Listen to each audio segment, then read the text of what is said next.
राम भक्त हनुमान जी की अद्भुत कहानियां।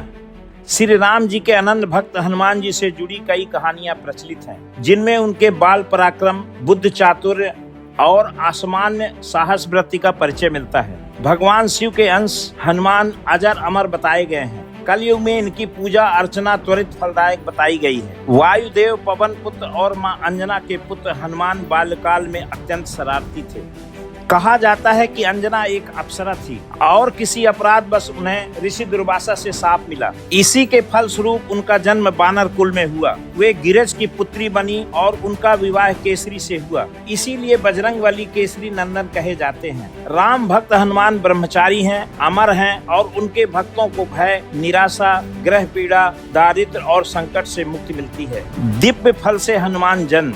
अंजना माँ को पुत्र प्राप्ति की इच्छा थी। उसी काल में अयोध्या के राजा दशरथ भी पुत्र प्राप्ति के लिए यज्ञ करवा रहे थे, जिनमें से उत्पन्न हुए फल को 3 रानियों ने खाया। लेकिन यज्ञोत्पत्ति से निकला एक फल पक्षी ले उड़ा। उसने वह फल एक पर्वत पर गिरा दिया, जहाँ अंजना माँ भ्रमण कर रही थी। महादेव की प्रेरणा से उन्होंने उस फल को खाया, जिससे हनुमान जी का जन्म हुआ। इसी कारण बजरंगबली भरत सम भाई कहे जाते हैं। पुत्र पर वार से पवन देव का क्रोध। भूख लगने पर एक बार बाल हनुमान सूर्य को फल समझ बैठे और उसे निगलने उड़ चले। तब राहु ने इंद्र से सहायता मांगी। देवेंद्र ने बाल हनुमान को विराट स्वरूप पर प्रहार किया और वह मूर्छित होकर धरा पर आ गिरे। इस बात का पता जब पवन देव को चला तो वह बहुत क्रोधित हुए। उन्होंने पूरी सृष्टि का वायु चक्र बाधित कर दिया। इसी कारण सभी जीवों का दम घुटने लगा, जिसके बाद उन्हें समझा बुझाकर मनाया गया और समस्त जीवों ने राहत की सांस ली। हनुमान जी अपनी शक्तियां क्यों भूल गए? बालक हनुमान अत्यंत शरारती थे। वह किसी भी बाग बगीचे में घुसकर उत्पात मचाते और फल खा लेते। शिव के अंश हनुमान को गदा कुबेर से मिली। इसके अलावा उन्हें कई देवताओं से दिव्यास और विद्याएं प्राप्त थी। उत्सुकता और चंचलता बस बाल हनुमान ऋषियों को खूब सताते। कभी उनकी लंगोट फाड़ देते तो कभी कमंडल का पानी गिराकर भाग जाते। एक बार अंगिरा और भृंग वंश के ऋषि तपस्या कर रहे थे, तब हनुमान ने उन्हें भी सताया। इसके फलस्वरूप उन्हें सारी शक्तियां भूल जाने का श्राप मिला। फिर आगे चलकर मां सीता की खोज के अभियान के दौरान याद दिलाने पर उन्हें सारी शक्तियां वापस हो गईं। हनुमान और उनके पुत्र मकरध्वज की गाथा। वीर हनुमान ब्रह्मचारी हैं, लेकिन रावण युद्ध के समय हनुमान जी का सामना पाताल लोक के मकरध्वज से हुआ। वह खुद को हनुमान पुत्र बता रहा था, जिससे बजरंगबली क्रोधित हुए।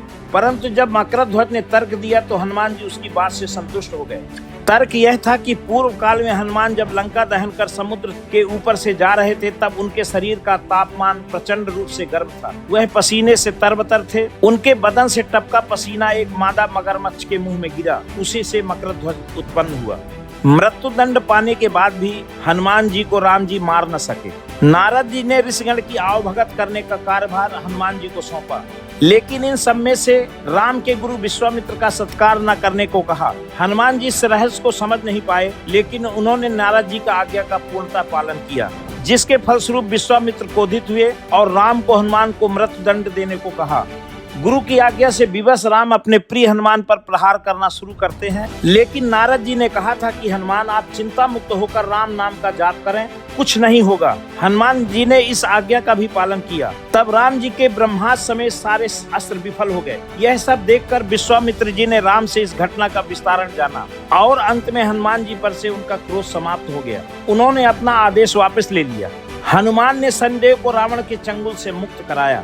रावण अति बलशाली योद्धा था। उसने सभी ग्रहों को बंदी बना लिया था। समस्त देवता भी उनके आगे हाथ बांधे खड़े रहते थे। लंका में जब हनुमान जी गए तो खलबली मचा दी थी। वहीं उन्हें रावण के कारागार में शनिदेव बंदी अवस्था में मिले। तब बजरंगबली ने अपने पराक्रम से उन्हें मुक्त करा लिया। इसी के फलस्वरूप उन्होंने हनुमान जी को आशीर्वाद दिया कि जो भी व्यक्ति सच्चे भाव से बजरंगबली की भक्ति करता है, वह शनिदेव उस पर प्रकोप नहीं लाएंगे, उसका अनिष्ट भी नहीं करेंगे।